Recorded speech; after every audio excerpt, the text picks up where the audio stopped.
Bueno, pues buenos días a todos.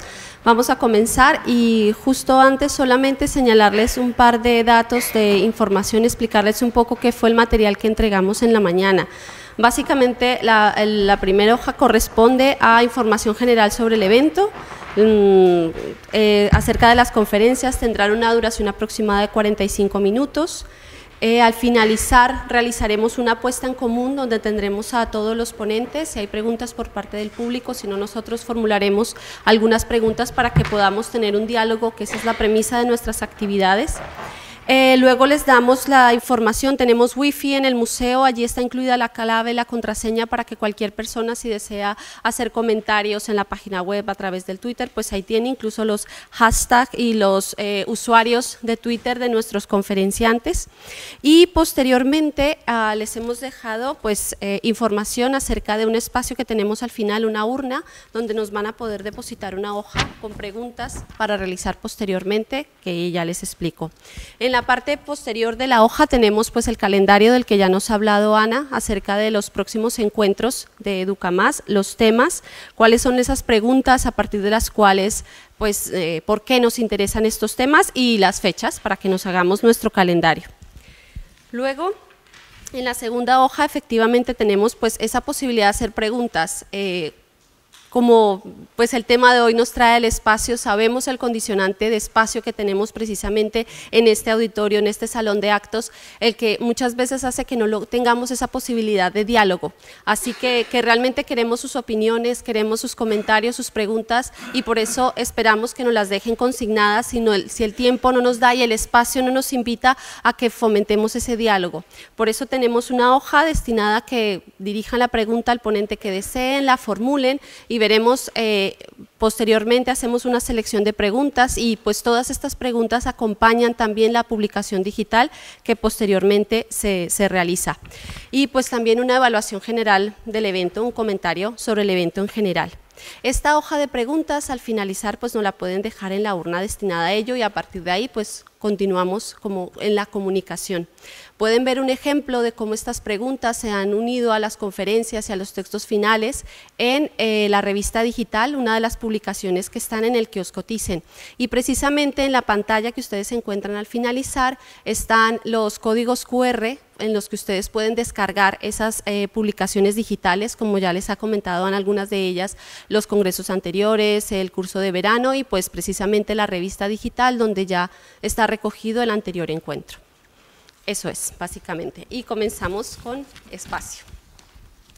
Desde el área de educación, pues una de las preguntas continuas es precisamente la experiencia del público. Cómo podemos mejorarla y cómo podemos siempre potenciar experiencias educativas de calidad. Para lograrlo, el espacio es uno de los condicionantes principales. Por eso hemos querido indagar sobre su uso, su adaptación, su conceptualización en el ámbito educativo. Por eso, una de las principales preguntas que nos han surgido han sido: ¿cuáles son las principales demandas o características en la construcción de esos nuevos espacios museísticos? ¿Cómo son concebidos los espacios en los museos? ¿Deben tener características especiales esos espacios museísticos para la que la educación pueda entrar en ellos? Y para acercarnos a una mirada general, a un panorama de esas últimas experiencias, es que hemos invitado a Juan Pablo Rodríguez Frade. Juan Pablo es arquitecto Premio Nacional de Restauración y Conservación de Bienes Culturales por la rehabilitación del Palacio de Carlos V y así como del Museo de la Alhambra. Ha realizado la museografía de importantes museos y centros de arte, entre los que destacan el Museo Sefardí de Toledo, el Museo de, me corrigen si pronuncio mal, Madinat al-Sahara en Córdoba, Premio Museo Europeo del Año en el 2012, o el Museo San Telmo en San Sebastián, mención especial como Museo Europeo en el año 2013. En breve comenzará la instalación museográfica de la ampliación del Museo de Cádiz y con el proyecto museográfico del Museo de Málaga. Ha realizado en torno a 200 exposiciones temporales en los 5 continentes, incluyendo muchísimos países, y pues por eso está aquí Juan Pablo. Así que bienvenido, muchas gracias.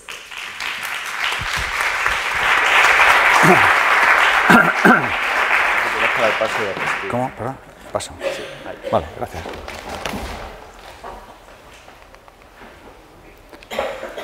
Hola, buenos días. Bueno, primero agradecer al Museo Thyssen-Bornemisza, a Ana muy especialmente y a toda el área de educación que me habéis invitado para estar aquí.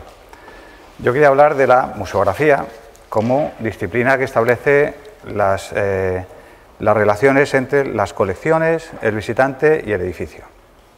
El visitante y el edificio suele ser un denominador bastante común, pero lo que ya no es tan común es si el edificio es especialmente protegido. En la cuenca del Mediterráneo, en toda la cuenca del Mediterráneo, en todos los países de Iberoamérica, se suelen destinar edificios de carácter histórico para su uso como museo, sin tener muy en cuenta que el uso de museo es tremendamente agresivo. Y sabéis, este propio edificio, el Museo Arqueológico Nacional, el Museo de Málaga, no nacieron como museos, se destinan para museos y hay que conseguir un cierto equilibrio entre la protección hacia ese edificio, porque es un bien de interés cultural, y hacia las demandas que exige un museo del siglo XXI. Entre el equilibrio de protección del edificio y que el museo funcione como debe funcionar, el conseguir ese equilibrio es donde está al final la magia para que el museo funcione o no funcione. La museografía acaba siendo como los libros de Paul Auster, de un libro dentro de un libro o un sueño dentro de un sueño, como es un acercamiento focal dentro del edificio para poder explicar las colecciones, que el visitante entienda las colecciones desde el deleite. Yo soy muy partidario de mantener la emoción en los edificios, que no cuenten tantísimo, que el visitante que demande esa información que la pueda encontrar, pero que al final que lo que prime sea la emoción ante la obra de arte. Igual que pasa en la ópera, en el teatro, en la naturaleza, el que quiere más información la busca, pero presente en la sala de exposición permanente no creo que sea necesario que esa información sea especialmente visible. Yo quería, en el tiempo que tenemos, hablar de tres experiencias que, bueno, pues que tienen bastante que ver, alguna un poco más lejana del tiempo, que es el Museo de la Alhambra, en el Palacio Carlos V, el Museo Arqueológico Nacional, que está aquí al lado, que lo inauguraremos en breve, esperamos que en febrero, final de enero, que hablaré de la museografía, de la remodelación, y el Museo de Málaga, que es un museo que estamos ahora, pues digamos que es casi primicia, puesto que estamos redactando el proyecto. En el Palacio Carlos V nos encontramos con un edificio que desde el punto de vista... No, me da igual. Desde el punto de vista histórico, pues es un edificio de primera categoría, muchos de vosotros lo conoceréis, está en la Alhambra, Palacio Renacentista número 1 del siglo XVI. Nos encontramos que en las visitas normales que hicimos antes de la obra, el palacio tenía este aspecto. Eran unas salas que parecía que el emperador había estado pasando por esos aposentos. Parecía que todo era original del siglo XVI. Realmente, el edificio había estado hasta 1920...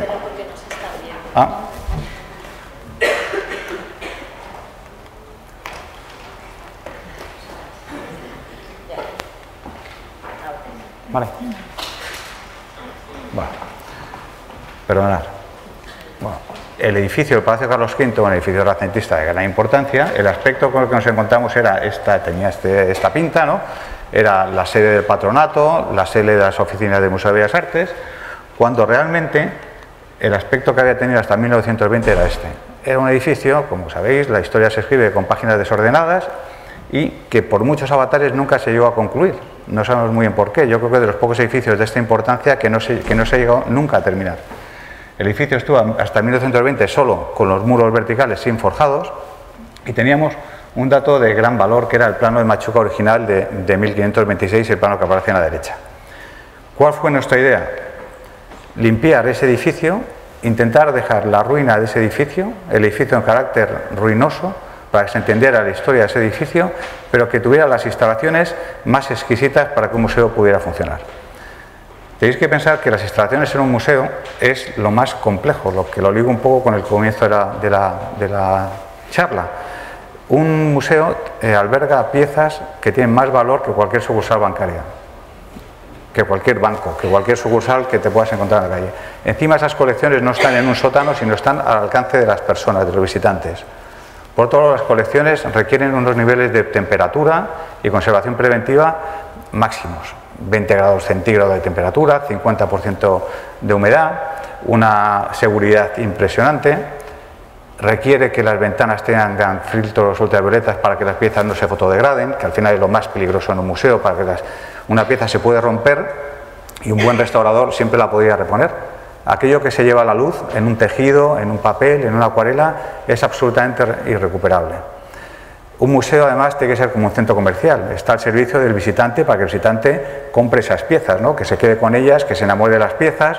Tienes que generar un aroma único en ese espacio para que te sientas cómodo, que no haya rebotes en la circulación, que la luz sea agradable, que los recursos interactivos y audiovisuales no te afecten a la contemplación de esas piezas, etc. Y esas instalaciones, insertarlas en un edificio muy protegido, pues bueno, te llevas muchos problemas. Teníamos la planta original de Machuca, como visteis, la planta a la izquierda, que es cómo nos encontramos el edificio, lleno de fraccionamiento de tabiques, veis que hay como pequeños apartamentos dentro de esa planta, cuartos de baño ocupando ventanas, puertas de paso que son armarios, un disparate. Pequeñas intervenciones que se han hecho a lo largo del tiempo, que no tienen mucho sentido, puesto que no se hicieron de forma global, pero que al final es con lo que nos hemos encontrado. Por otro lado, lo normal que se hace en todos los países y en España también, pequeñas intervenciones para paliar un problema, pero que no tienen la visión desde lejos con luces largas para ver cómo solucionar el problema de una manera más general. Sobre esta planta nosotros pusimos el plano de Machuca y dijimos todo lo que se ha construido que no estuviera en el plano de Machuca es de los años 50, de los años de la posguerra, todo eso vamos a eliminarlo, un riesgo que la Junta de Andalucía asumió.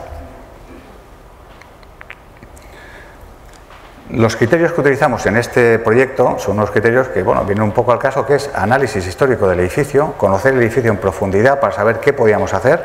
No en todos los edificios se puede insertar cualquier tipo de museo. Por otro lado, valorar lo auténtico.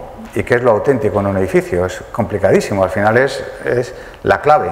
Si se valora lo renacentista, lo gótico, lo renacentista, lo barroco, lo neoclásico, pasa igual que cuando se restaura un cuadro o una acuarela. ¿Con qué se queda? Que en esta casa se sabe mucho de eso. ¿Con qué se queda uno? Imaginaros que en una tabla del siglo XVIII hubiera pintado Picasso una obra. Un restaurador tendría que valorar si se queda con la obra de Picasso, se queda con lo original, se queda con lo intermedio.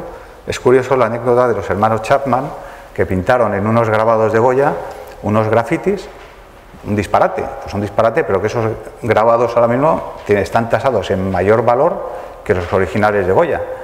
Si llegara un restaurador dentro de 2 siglos, ¿qué haría? Limpiaría el grafiti de estos hermanos, se quedaría con el grabado de Goya.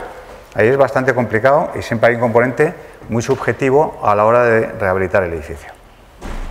Nosotros en este caso vimos que lo que le dotaba valor al edificio era realmente la planta, un círculo escrito en un cuadrado, y todo lo demás nos parecía absolutamente anecdótico. Empezamos y una labor de limpieza, lo que empezó siendo una labor de batín, de restaurador con un cúter y un pincel, acabó siendo, como veis en la fotografía de la derecha, una labor de bola, tirando, demoliendo tabiques, demoliendo todo, ¿no? Aparecieron elementos interesantísimos que no había visto nadie, ocultos detrás de tabiquería, puertas de paso, jambeados, escaleras, que todos ellos los íbamos a incorporar en el futuro museo. Había que profundizar también en la excavación.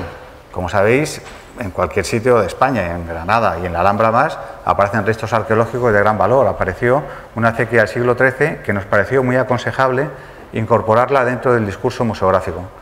Y ya iba a ser una pieza que para el comisario iba a decir, ya que ha aparecido aquí la acequia real, vamos a hablar en esa sala del agua. Y lo que al principio comenzó siendo un auténtico problema para la obra, acabó siendo un regalo para la obra. Se documentó, se cubrió, se dejó una zona libre para que se pudiera presentar y la obra ya iba tomando ese cariz. Habíamos tirado tantos tabiques, tanto aquello que no era original, que ya el edificio tenía un aspecto de ruina bastante serio y preocupante. Llegamos con las instalaciones y tuvimos la inmensa suerte, pues la verdad es que fue un proyecto donde todo parecía como que se aliaba, que al no tener ese edificio original del siglo XVI ni forjado ni cubierta, pudimos llevar las instalaciones por el suelo, de tal manera que íbamos regateando las puertas, como veis en la diapositiva de la derecha, y por otro lado había instalaciones encima por el techo. Esas instalaciones las cubrimos con un falso techo de madera y las instalaciones importantes iban por abajo. ¿Cómo ligamos las dos instalaciones? Había en los planos de Machuca unos muros dibujados que nunca llegó a construir, pero llegó a construir la cimentación, y ahí construimos unos muros huecos a la capuchina para que las instalaciones podían subir por ahí. Conseguimos meter las instalaciones de todo el Palacio Carlos V, de todo el Museo de la Alhambra, sin tocar ningún elemento del siglo XVI. Para pasar de sala a sala utilizamos los mechinales que aparecen en la diapositiva de la derecha, esos huecos que había dejado Machuca para colocar unas vigas que nunca se llegaron a colocar, y por ahí pinchábamos de sala a sala. Mientras que hacemos la obra llegamos al proyecto museográfico. Había un documento museológico elaborado por Manuel Casamar, un experto en arte islámico, donde establecía el guión de la exposición, el criterio, el hilo conductor, que es al final lo más importante del museo. ¿Qué es lo que se quiere contar? Antiguamente las piezas se colgaban, las colgaba el director, como le parecía más bonito, por un orden temático, cronológico, por material, pero ahora mismo ya bueno, pues hay libros escritos sobre ello, o sea, que es qué película hay que contar, y esas piezas están al servicio de esa película que conviene contar. El comisario muchas veces te da una colección, 1000 piezas, ¿no? Las instalas en las salas y es imposible ordenarlas. En el movimiento moderno nos enseñó que la forma tiene que responder a la función, eso lo sabemos todos, ¿no? En rehabilitación es al revés, la función tiene que responder a la forma. Quiero decir con ello que si tenemos aquí 5 salas, por ejemplo, el discurso deberá estar establecido en 5 partes, no en 6. Si la Nefertiti en el Neues Museum de Berlín tiene que tener un espacio importante, a lo mejor el discurso no puede ser tan riguroso y tan exquisito, pero la pieza tiene que estar en su sitio. Nos pasa igual en la Dama de Elche del Museo Arqueológico Nacional. No se puede ser tan riguroso que a lo mejor la Dama de Elche aparece a la salida del cuarto de baño. Tenemos que buscar un sitio adecuado y buscarse un argumento para que la Dama de Elche funcione en su sitio, tenga un espacio importante, respire bien y por otro lado que responda al discurso museológico. En la museografía, en edificios de carácter histórico hay una regla no escrita que cuanto más importante es el edificio, cuanto más valores tiene el edificio, la museografía debe pasar más desapercibida. Parece bastante natural. Si el edificio no tiene interés, la museografía puede ser muy impactante, pero si tiene interés hay que exhibir el edificio como pieza importante, como la pieza probablemente la más importante. Y el acierto de esa museografía radica en que el edificio se vea potenciado y las colecciones se vean potenciadas. Si el edificio potencia las colecciones, si las colecciones al edificio, el acierto es absoluto. Con esto saco el tema de la museografía neutra, que se habla mucho en los debates, es típica pregunta, ¿no? Que si la museografía tiene mucha presencia, que si el arquitecto tiene mucho protagonismo en el montaje, ¿no? No cabe duda que sí que lo tiene muchas veces, ¿no? Pero también es importante pensar que todos los espacios expositivos que yo al menos recuerdo, yo creo que vosotros también, bonitos, emocionantes, de estos que se te pone la carne de gallina, es porque hay una museografía muy intencionada. Siempre. La museografía neutra, aparte que la palabra neutra es muy difícil entender qué es lo que es, porque neutro yo no sé si es blanco, negro, cuadrado, cúbico. Neutro es una palabra que no dice mucho, ¿no? Podría decir que la museografía sea mala o sea buena, pero de luego la museografía tiene que tener presencia. A mí me parece que es indudable, sobre todo porque las piezas que se exponen en un museo no se crearon para que se expusieran en ese lugar. Se crearon para que se expusieran en un gabinete, en un despacho, en cualquier otro sitio, en una sala. Y de repente se encuentran esas piezas en un espacio ajeno al lugar donde se concibieron y encima tienen que convivir con otras cuantas piezas. Y encima tiene que estar al servicio de un discurso. La labor del museógrafo es establecer esos mecanismos para que las piezas se entiendan, se explican, convivan, estén a gusto, estén cómodas. Y eso no se hace con una museografía que se dice neutra. Eso hace falta, las meninas, pues parece una museografía neutra, como está expuesto, pero uno lo mira con un poquito de detalle y ve que tiene una tela determinada, una iluminación determinada, un fondo determinado, una catenaria, la cartela está en su sitio, etcétera, ¿no? Y eso, pudiendo parecer neutro, no lo es. Las museografías de Scarpa no lo son, las de Albini no lo son, la Vittoria Samotracia tampoco lo es, el sitio donde está colocada, ¿no? Entonces, me parece que es un debate importante el de entender la museografía como que es positivo que tenga presencia, siempre al servicio de, pero presencia. En este caso, bueno, pues veis en la pantalla izquierda la distribución de todas las piezas. Había muchos discursos museológicos por parte del comisario, que en un principio el visitante no los percibe, pero si se cuentan son entretenidos de ver y realmente son lo que arman ese museo y hace que el museo al final resulte agradable, interesante a mi juicio y apetecible de ver.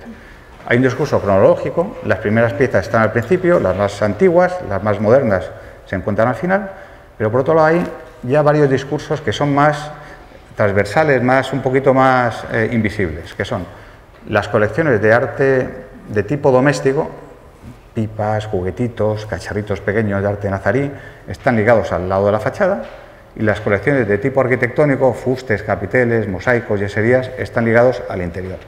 Esto es una cosa que se entra, no se percibe, pero ahí está, porque al final hay que buscar, uno se tiene que buscar aliados para poder proyectar, no pues una cuestión de gusto solo, ¿no? Hay otro discurso que es, en el centro de cada sala hay una fuente típica de cada época, que se ve ahí también en esa diapositiva, ¿no? Que eso hace que todas las demás piezas giren alrededor de él. Y por último hay otro discurso que es que en todas las salas hemos intentado que hubiera piezas de todos los materiales, de cuero, de piedra, de yesería, de alicatados, ¿no? Y eso hace que no se queden salas tristes. También pasa cuando se quiere ser muy riguroso en un discurso de un museo, pues se denotan las carencias. Vas del siglo XVI al XX, del XIX no tienes nada, tienes dos piezas y lo tienes que distraer un poco, ¿no? Porque si no, denotas las carencias, a lo mejor hay una época fenomenal que la tienes que apretar muchísimo para ese rigor científico, ¿no? Yo creo que al final, por lo menos la experiencia que tengo yo, es que el resultado siempre siempre es bueno cuando el diálogo entre el arquitecto y el comisario, cuanto más fluido, de ida y vuelta, preguntas, respuestas, respondes, tal, me parece que al final es como se llega al acierto. Bueno, ¿os acordáis de las primeras fotografías, de cómo estaban las salas, que parecía que el emperador había pisado por ahí, una especie de pecado mortal tocar esos suelos, ¿no? Pues al final hicimos una instalación que era dejar los paramentos absolutamente limpios, picados, recordando que Machuca nunca los tocó. Se criticó mucho en su momento de la intervención porque me decían, Machuca los hubiera entelado, los hubiera puesto un estuco. Y yo decía, sí, Machuca lo hubiera hecho, pero ¿cómo voy a hacer yo lo que quiso hacer Machuca? ¿No? Por otro lado, me hubiera parecido muy arriesgado intentar hacer una intervención absolutamente contemporánea, de taparlo con otros tipos de materiales, ¿no? Al final me pareció lo más humilde y lo más sensato dejar los paramentos como se habían quedado en su momento. Todo con otros criterios de rehabilitación que empecé a comentar antes, aparte de valorar lo auténtico, que es que sea reversible, utilizar un lenguaje que no esté excesivamente señalado en su momento, documentar la intervención, etc. En este caso hay temas que me parecen interesantes, ¿no? En la diapositiva de la izquierda se ve que hay un atril con piezas de tipo doméstico, tinajas, celosías, ¿no? Donde hay un atril con información. Esa información general de sala a mí me parece importante que no esté próxima a las piezas, como se ve en la fotografía de la derecha. Todas las piezas tienen que tener su cartela con el autor, el año, el material, el nombre de la fecha, el nombre de la pieza, pero no me parece bien que esté cerca de la pieza excesiva información. Hay colecciones que lo requieren, la prehistoria lo requiere más que la edad moderna probablemente, pero al final, en una visita normal de un museo, o sea, vamos, yo no soy normal cuando visito un museo, vosotros probablemente tampoco, pero hay que pensar que el visitante va relajado, a pasar un rato agradable, que no necesita que la información se le den excesivamente masticada, y lo que es muy desagradable es querer contemplar una pieza y tener un texto enorme al lado con otra persona molestándose mutuamente, tomando notas, etc., ¿no? Yo creo que viene bien que el texto de sala esté alejado de las colecciones y la cartera de la pieza obviamente que esté al lado. En el Museo Arqueológico Nacional, cuando lo veréis, ¿no? Me ofrezco también a hacer alguna visita cuando queráis, que la podemos hacer de Ana, ¿no? Está lleno de recursos, hay muchísimos audiovisuales, hay interactivos, hay mapping, hay mucha gráfica, ilustraciones, pero desde la prehistoria, es un museo muy amplio por otro lado, desde la prehistoria, que son colecciones que claro, que entender una punta de sílex es complicado, viene bien contextualizarla. Ahí hay mucha información, mucho recurso de tecnología, y en edad moderna, pues el vídeo a la granja o Buen Retiro, pues se entiende, ahí ya hay menos apoyo de tecnología. Con la tecnología en los museos, que ha pasado así un poco por encima, ¿no? Es un tema que, claro, o sea, a mí me parece fantástico utilizar la tecnología que nos brinda la ciencia hoy en día, ¿no? Sería absurdo no utilizarlo, ¿no? Pero también hay que tener en cuenta que la tecnología, todos lo sabemos, pasa de moda muy rápidamente. Lo que hoy es así, un monitor que es así, dentro de 2 años pasa a ser así y transparente. Tuve hace poco en Corea y había monitores que era un cristal transparente con una ventana que se convertía en pantalla. O sea, que es una cosa como, y eso llegará aquí, si es que no está ya, en 2 años, ¿no? Por otro lado, utilizar mucho la tecnología puede ser que el visitante se quede en la cabeza con el recurso y no con lo que quieres enviar, que pasó aquí al lado, en el centro de Madrid ciudad. había una especie de iPhones bestiales o iPad, ¿no? Todo el mundo jugaba, ¿no? Pero uno era incapaz de saber qué contaba eso. De hecho ya no está, era un recurso muy caro, pero te quedabas con la idea de qué recurso más impresionante, pero nadie sabía ni lo que contaba eso, ¿no?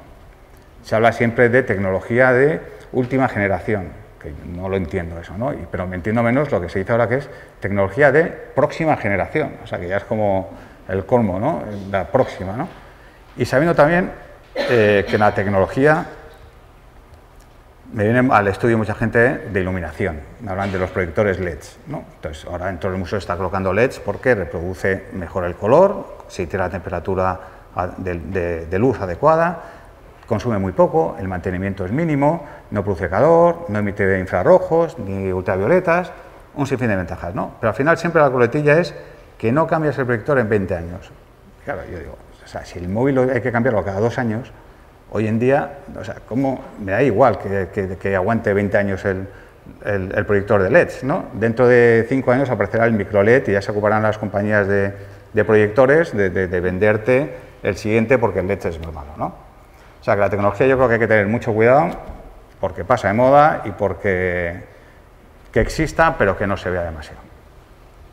Bueno, aquí se ven vitrinas que son bastante elementales, que yo creo que también, por otro lado, funcionan bien. La de la derecha parece muy elemental, no lo es tanto. Dentro tiene un control de gel de sílice para controlar la humedad interior de la temperatura de la vitrina. La temperatura está controlada en la sala.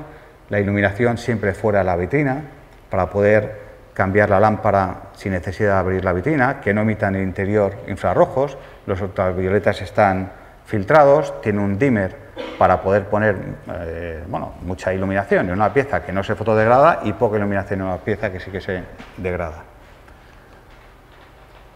Se ve cómo es la sala, acordado de la primera fotografía. A la izquierda ya son piezas de tipo doméstico, a la derecha de tipo arquitectónico. En el centro aparece la fuente de Lindaraja y aquí pues otro debate estos que se hablan en los museos, ¿no? Que yo creo que estas charlas se trata un poco de eso, como de abrir pues cosas que pasan, ¿no? Ver los museos con otra visión. Es una fuente original de Lindaraja cuya copia está fuera en la Alhambra. Entonces eso es una cosa muy normal que se hace en todos los conjuntos ahora mismo, hasta con los Leones de la Alhambra se planteó hacerlo. Retirar la pieza original del exterior, exponer la original en el interior, bien cubierta, bien guardada, que no se deteriore, que no se hiele, que no se fraccione, y sacar fuera una copia. Bueno, pues es lo que es tan habitual, que se ha hecho en Mérida, se está haciendo en Alhambra, se está haciendo en todos los sitios, ¿no?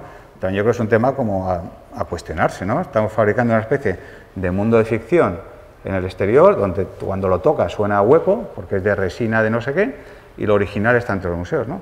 No habrá que cuidar mucho mejor las piezas que están en el exterior y llegar un momento pues que a lo mejor hay que irla restaurando poco a poco, como hacen los japoneses, y cambiarla en su sitio, ¿no? Pero no ir retirando lo original de su lugar y haciendo fuera el original de cartón piedra. Tampoco profundizo porque eso sería un debate tremendo. Bueno, aquí veis claro, si cerrarais los ojos y os preguntara de qué color es el suelo, dudo que lo dijerais, ¿no? Me parece que está bien. Como el suelo es un travertino que recuerda el origen italiano del edificio, ¿no?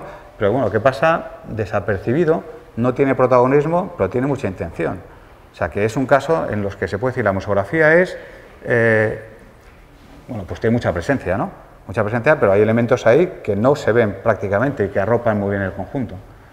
Y esas grandes vitrinas que aparecen que van separando sala a salas en lugar de construir un tabique. La relación empieza a fondo en una museografía, es fundamental. ¿Qué se pone detrás de una colección? Siempre está el ejemplo que, pues en el escaparatismo lo saben perfectamente, ¿no? Cuando quieres poner una joya perfecta, no ponen en el fondo cristales ni nada por el estilo, ponen a lo mejor arpillera, un ladrillo, ¿no? Un material que no tiene nada que ver. En este caso, que es el vaso de la Alhambra, que es la pieza más importante de la Alhambra, seguramente, está de fondo con la puerta de Dos Hermanas, también la original, la copia está fuera, y porque contrasta muy bien la frialdad de la cerámica, de la porcelana vidriada, con la madera de fondo. Y además hay como relaciones de colores entre la parte que no está con policromía con la piedra, con la madera del fondo. A la derecha, pues otro conjunto, si funcionan bien las piezas por acumulación, que a mí me parece, aunque luego lo comentaré un poco más, en el Museo de Málaga, que deberíamos recuperar la emoción de los museos del siglo XIX.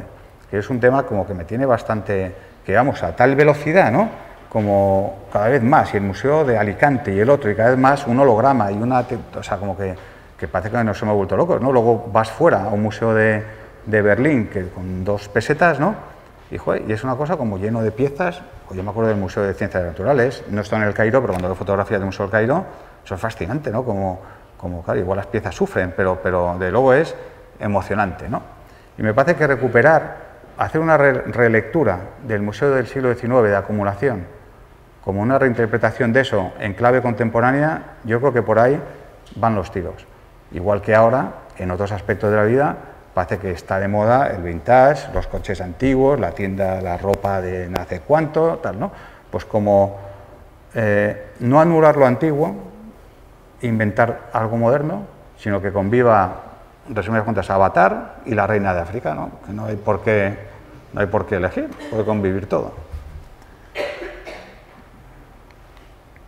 Bueno, recursos museográficos que ya son divertidos, ¿no? Que me parece, a mí me lo parece, ¿no? El de la izquierda es un espejo que colocamos para ver ese artesonado, que es un efecto óptico bastante curioso, aparte que es más cómodo ver artesonado en lugar de mirar hacia arriba, mirar hacia abajo, por un tema de cervicales directamente, pero luego hay un efecto que se ve mejor a través del espejo, curiosamente, que viendo directamente. Y tiene su explicación científica, que es como cuando miras por una máquina de fotos, que lo ves más nítido que cuando miras así. Porque cuando miras tienes que estar enfocando a cada uno de los sitios, entonces no acabas de tener una percepción global. O enfoco a la fila 3 o enfoco al final, ¿no? Pero cuando miras a través de un espejo, las 3 dimensiones pasan a ser 2, entonces aparece todo enfocado. Y resulta que lo ves con una nitidez que dices, parece mentira que viéndolo a través de un recurso, la pieza la pueda contemplar con mayor definición. A la derecha, pues piezas que yo creo que están bien expuestas, como la celosía de arriba a la derecha, que una celosía no la hizo el artesano para que se iluminara y ver el positivo de la madera. Lo hizo realmente para filtrar una luz y lo importante era más el negativo que el positivo. Bueno, cómo se integró la acequia real de la Alhambra, cómo se explicó, me parece, hay una lectura también que a mí me parece como muy poética, que es el Palacio Carlos V fue como el sello del emperador cristiano en la Alhambra y aplastó algunas construcciones árabes, ¿no? Y al cabo del tiempo resulta que esa construcción cristiana es la que sirve como inmensa vitrina de las piezas que en su momento aplastó, ¿no? O sea que también hay como las vueltas que da la cosa.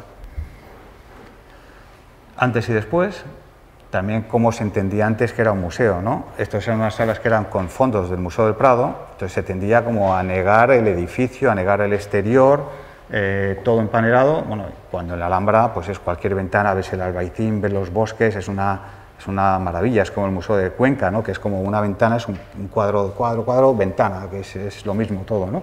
Pues aquí igual, valorar esa relación del interior con el exterior.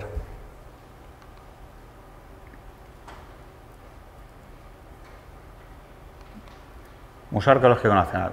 ¿Cómo vamos de tiempo? No. Vale, entonces, bueno. Esta obra está aquí al lado, además la tengo que contar porque llevamos aquí un porrón de tiempo, ¿no? Desde el año 2008, está ya para abrirse, realmente estamos esperando que nos digan qué día se inaugura. Un edificio del siglo XIX, primer edificio de Madrid, construido con estructura de metal, comparte uso con la Biblioteca Nacional, primer problema, y no un uso cortado así en planta una medianera, sino que hay plantas que invaden la Biblioteca Nacional y otras que se meten por debajo. De tal manera que si pinchas en la Biblioteca Nacional, para bajantes, para apoyar una pieza, para sobrecargas, para reforzar forjados, etc., ¿no? Este edificio tenía un problema de accesibilidad enorme. Tiene una escalinata, que la habéis visto desde la calle Serrano, unas escaleras que ya me hubiera gustado, porque me dice todo el mundo, la puerta principal, ¿cómo es que se anula? Entonces, no se anula la puerta principal se mantiene para usos protocolarios, para la gente que pueda entrar por ella, para cuando quiera el director, pero nosotros planteamos otra entrada alternativa, porque no tiene escaleras. Creo que estaría muy mal llenar esa escalinata principal de artefactos, de rampas, de ascensores y tal, ¿no? Disfrazarlo para que pudieran entrar los discapacitados, ¿no? Pero es que además entras dentro, hubieras entrado dentro en un espacio que es ese que aparece en las fotografías, que a su vez tiene escaleras por todos los lados. O sea que habría que llenar otra vez de escaleras de todo, ¿no? Y eso no se lo puede saltar nadie. Eso es así, la normativa te exige que no puede haber ni un peldaño. Entonces, pues es que es como de cajón. Haces una entrada alternativa con rampas encima de una entrada donde entras en un espacio que puede dar muchos servicios de atención al público. Servicios ligados al espacio de acogida, donde está la tienda, la cafetería, salón de actos, sala de conferencias, exposiciones temporales, etc. Y la entrada principal se mantiene como joya del edificio y lo usará pues quien lo pueda usar. Aquí hay un asunto que me gusta también comentar, bueno, que es el antes y el después, ¿no? Aunque es un render eso ya está construido, ¿no? Que es la nostalgia en la arquitectura, y en la arquitectura de los museos. Siempre valoramos mucho lo antiguo, quedándonos con los valores que tiene, con los valores que nos imaginamos que tenían las cosas, realmente, ¿no? Quitándonos de la cabeza los defectos, ¿no? En muchas visitas, mucha gente, bueno, pues hay gente que me ha comentado que qué pena, ¿no? Que le gustaba cómo estaba el museo antes, ¿no? Yo digo, a mí también, pero hace 40 años, ¿no? Añoran el museo hace 40 años y realmente añoran tener 40 años menos, literalmente, ¿no? Y esto, en la película de Woody Allen, de Midnight in Paris, hace nada, ¿no? Los que uno viajaba al pasado y ese todavía estaba ahí, esos querían viajar detrás, ¿no? Todos queremos como volver al pueblo de la infancia y queremos volver a la infancia, es así, ¿no? Pero claro, la gente o las personas que me dicen eso no se dan cuenta que hay una normativa de seguridad, contra incendios, unos niveles de climatización, unos recorridos que hay que cumplir. Bueno, espacios que hemos recuperado bajo cubierta, lo de la derecha ya es la futura biblioteca. Ha sido una obra complicada porque ha habido que hacerla por fases y para eso ha habido que hacer una labor de comunicación bastante importante hacia el exterior, porque hemos hecho primero en un lado la obra y en el otro lado una exposición de las 300 mejores piezas del museo, con la paradoja que esa exposición de 300 mejores piezas tenía más visitantes que todo el museo abierto. O sea que al final es como da que pensar, que se exponen muchas piezas y al final también, bueno, yo me acuerdo de la exposición de Velázquez del Museo del Prado, la famosa aquella de un catálogo verde que hubo hace no sé cuántos, ¿no? Que se expusieron obras de Velázquez que casi todas estaban en el propio museo y se trajeron de fuera media docena. Pero por la campaña que se hizo, por el supercatálogo, fue la primera exposición como de masas, de esta de supercola, ¿no? Pues aquí 300 piezas bien vendidas, bien expuestas, es como el filete bien partido, ¿no? O el pescado bien preparado, tuvo más tirón y más visitantes que todo el museo abierto. Se hizo esa obra en un lado, la exposición en el otro, con todas las colecciones entre medias y la gente trabajando entre medias, y luego se invirtió. Se terminó esa obra, se expuso la exposición en el otro ala y se comenzaron las obras en el otro ala. Hubo que llamar al pintor, digamos, 2 veces, ¿no? Con lo complicado, lo caro, el tiempo y lo incómodo que es para los conservadores del museo, para las colecciones que tienen que estar moviendo, etc. Pero conseguimos con esto que el museo no se desvinculara de la imagen pública. Es peligrosísimo cuando un museo se cierra y está un tiempo cerrado porque se le olvida ya en el imaginario de la gente, se te escapa, ¿no? Entonces hemos conseguido que el museo se cierre en muy poquito tiempo gracias a esa intervención por fases. Y mientras el museo podía hacer sus labores de difusión, investigación, conservación, las habituales de un museo, sin que ese museo sufriera por ese cierre. Bueno, las obras pues, son de este nivel, ¿no? El patio, que es el patio jareño, había construido unas monteras de vidrio en el siglo XIX, que en los años 50 se retiraron, y nosotros las hemos vuelto a colocar para utilizar esos espacios como exposición permanente y para recuperar la tipología de patio cubierto que era como era originalmente.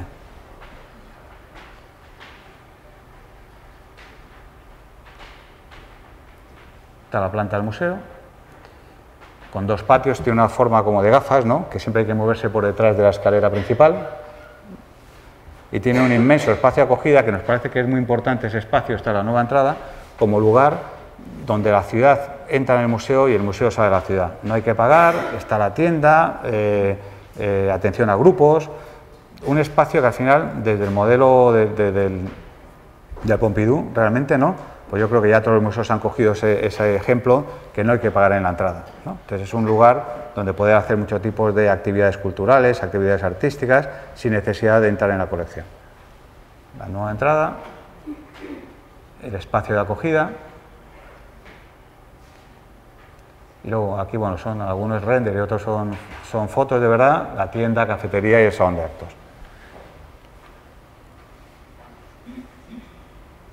Voy a pasar un poco rápido porque quiero llegar a Málaga también. Esta es la sala de Al-Ándalus que hemos montado en el arqueológico, ¿no? que al final hemos hecho una maqueta de la mezquita de Córdoba que funciona como si fueran mocárabes de una sala de la Alhambra. Entonces, rebaja mucho la escala de la sala para ver piezas de un tamaño muy pequeño. No se puede contemplar el bote de Zamora o el cervatillo de Medina Zara, que está por ahí, no se puede contemplar en una sala de 10 metros de alto, ¿no? Parece como que tienes que ir acercando al visitante, ¿no? Como un marco. Un marco, si el dibujo es así, muchas veces el marco es así y vas como aproximando al visitante hasta que lo enfocas, ¿no? Igual que una escultura tiene una peana y una acuarela tiene un passepartout. Aquí hace falta como generar un espacio, una microescala, una arquitectura dentro de la arquitectura para exponer esas colecciones. La biblioteca, la foto del principio y cómo está.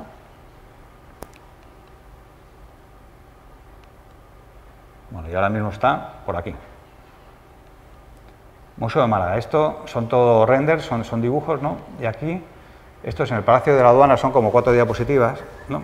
Que es un museo del siglo, un edificio del siglo XVIII-XIX, que tampoco nació como museo, o sea, un problemón también. La obra de recuperación del edificio la hizo otro equipo y nosotros acabamos de ganar el concurso de museografía. Tiene una planta alrededor de un patio, lo cual es complicadísimo, porque un único patio al final das vuelta alrededor del patio, pero si ocupas toda la planta aparecen rebotes en la circulación, que es uno de los enemigos en la circulación de los visitantes en un museo, ¿no? Que tengas que volver a ver aquello que ya has visto. Tiene una planta dedicada a Bellas Artes, que es la planta de la que pone planta primera, y la de la derecha una planta dedicada a arqueología. En planta baja están los usos de a museo cerrado. Bueno, cómo va a ser la cafetería, el almacén visitable. Y esto es lo que quería contar porque es lo más novedoso realmente del museo, ¿no? Que hemos querido reinterpretar cómo eran los museos del siglo XIX. Yo creo que poco se ha avanzado en museografía en la exposición de Bellas Artes en los últimos años. Yo creo que las tipologías, desde la Dulwich Gallery de Londres, ¿no? Con la iluminación cenital, yo creo que pocas salas producen más emoción que las que se hicieron finales del XIX, comienzos del XX. Solo podemos mejorar realmente, a mi juicio, la iluminación, que hay mejores proyectores, menos dañinos, que proyectan menos sombras, que no deslumbran, etc. Y lo que hemos hecho se ve en la planta de abajo a la derecha, que es dentro de esa crujía enorme, no negamos el espacio, pero es una sala que está llena de ventanas, y eso ya es el primer problema. Una sala llena de ventanas, que aquí en la Thyssen pasa, ¿no? Entonces, pues te tienes que ligar hacia el lado interior. Pues que en este lado, el lado interior, también tiene ventanas, porque tiene un patio. O ciegas ventanas para ganar paramentos, que no apetece, puesto que vas a encontrar el edificio, que es muy importante, ¿no? O lo que hemos hecho, en este caso, es construir una serie de cajas, que las veis en la fotografía de abajo, y arriba. Por fuera, con un listonado blanco, con una especie de caja neutra blanca, como caja de maravillas, que cuando entras te encuentras con las salas como la que aparece a la izquierda. No tocan al suelo, es como si el falso techo llegara casi hasta el suelo, pero no lo llega a tocar. Si el vigilante mirara por abajo, podría ver si en la sala habría alguien o no. Tiene como unas patitas. Queríamos en un principio que estuviera todo colgado, que realmente estuviera como flotando, ¿no? Pero ya eso fue imposible, ¿no? Entonces lo hemos dejado colgando y ya cada sala tendrá su color. Tiene un sistema de catenarias que sale de la parte baja del muro y va provocando situaciones clásicas de pinacotecas de siempre, ¿no? Salas en enfilada, salas en peine. Que aquí es, bueno, como se ve, como es otra sala con otro color, con algunas salas pues parecen del MoMA, las que son del siglo XX, con un techo plano, otras son unas salas abovedadas que recuerdan a la Royal Academy de Londres, cada una es de su padre y de su madre. Y la parte de la parte de abajo, que se ve en el detalle de la derecha, aparece una cartelita donde se puede anclar tanto la catenaria como la cartela de la pieza.